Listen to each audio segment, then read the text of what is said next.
Welcome back, welcome back. She bewitched everyone from Jack Nicholson to Warren Beatty. She was the wife and muse of the famous photographer David Bailey, always referred to as Bailey. Her autobiography is candid and revealing, telling the story of friendships with Dodi Al-Fayed, Jerry Hall, Mick Jagger and many others. Her career has grown beyond the catwalk, and now she's as well known internationally for her writing and her television work as she is as a fashion icon. Joining me today, one of the original supermodels, Mari Helvin. Mari, welcome. Thank you, David. And you were one of the first supermodels, weren't you? That's when they became a religion. I suppose so, but remember, I did follow, you know, from Jean Shrimpton, Twiggy. I mean, there were some very, very famous supermodels before me. Yeah. But I think at that time the word hadn't been kind of coined just yet. No, that's right. It was the word, the selling word. Yes. Yeah. And do the models today who are setting out on the same career have as much fun as you did? I would have thought they'd have more fun because it's a lot easier. I mean, in my day, you had to do everything yourself. By that, I mean your own makeup, your own hair.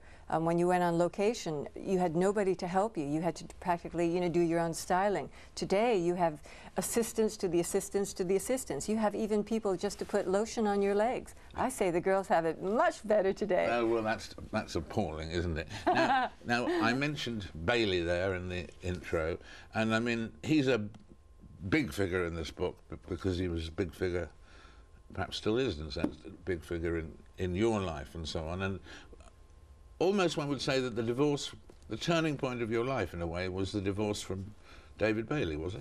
Absolutely. I just kind of discovered myself. You know, I was independent really for the first time, because prior to that I was a very young model. Always you got married lived, at 19, didn't you? Yes, and then before that always had chaperones, and so I kind of grew up within the marriage. This is why I feel that I owe Bailey so much, and I still do. I'm still very close to him and his family.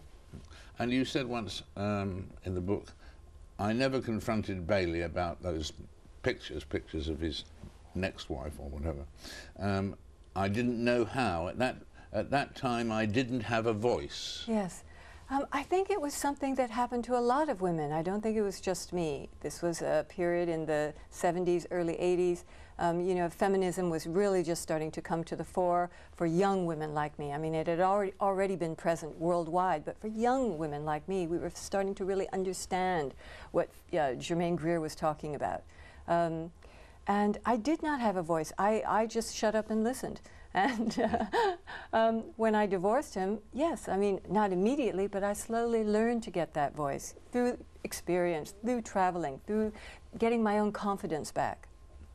And you never really attempted monogamy again, because you think it's overrated, really, don't you? It's just not for me. You know, I mean, of course, I know many people that have been happily married for many years, but for me, no, it's not that important. But you know, number one, I just don't want to get married again. So I don't want to be married again. I'd rather date, but also have my own freedom. I don't want to live with anybody.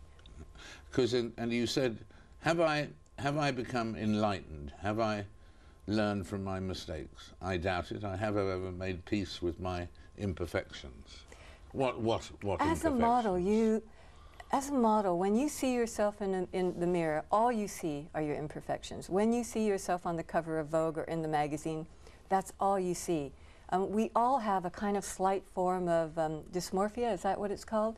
Because we're always so critical. We're always looking for the negative, not the positive in the picture. And I think it carries through in your own life. And of course I have imperfections. Models are the most famous for being not perfect. You know, the camera lies. It's not true that they say that the camera never lies. It lies all the time. You just need to know how to get it to lie better for you. Yeah. Was Bailey the best photographer you ever worked for? That's a difficult one. There are others that obviously I love the photographs that I did with them, but yes, I have a very, very soft spot with Bailey. With Bailey, it was a very interesting experience. And the pictures always, you had to think about. I mean, Bailey really is an artist. I mean, a lot of the times I didn't know what the hell he was doing until I actually saw the finished work. He's really, really, really good. What about this controversy at the moment about zero models? I don't know who these girls are or where they're coming from. But I can assure you, Kate Moss, Lily Cole, Yasmin Laban, none of them are a size 0. It would be impossible. They're too busy. They wouldn't have the energy. I think this is something that came from America with the Paris Hiltons and the Nicole Richies rather than with modeling. And what about keeping fit yourself? I mean, have you had to do 2 hours exercise every day? Oh, I used to. Did you? Oh, God, yes, absolutely. I used to live in the gym. But as I'm in my 50s now, and as you get older, obviously you can't do the same thing that you did when you were in your 20s. So, no, now I do different things. Now I like to walk. Now I run. I run near where you live practically every other evening. Yeah. Oh, well, yeah, next we'll time I'll say hello. Hello. Would you like a drink? No, I'm not allowed to drink when I'm exercising. So what would you say is your greatest regret? I suppose in terms of sadness in your life, you've had a pretty carefree life except for the loss of your sister, yeah? Yes, that was a terrible shock. As I think, you know, the first time that happens to anybody, the first death, jolts you. Prior to that, I was spoiled. I thought I was living this perfect life. I was famous. I had money. It was, you know, I had a shiny face, a shiny life. And then this happened out of the blue. So that is why it did jolt me into kind of being more serious about how I looked upon life.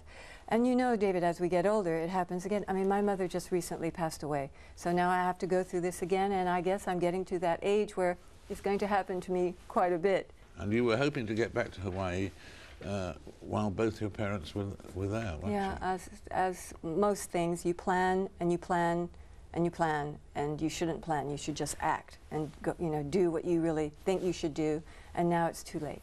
I mean, my dad is still in Hawaii, but it's not quite the same. I want it to be with both of them. Well, thank you for being with us today. It's been a joy talking. Thank you, David. See you soon. I shall be watching out for you. What time do you exercise? About 8:30. 8:30. Drinks time. Yes, drinks time, exactly. 8:30 in the evening, of course. Well, in a moment I'll be talking to a Christian bishop of the Ugandan church in America. Find out what on earth that's all about after this short break.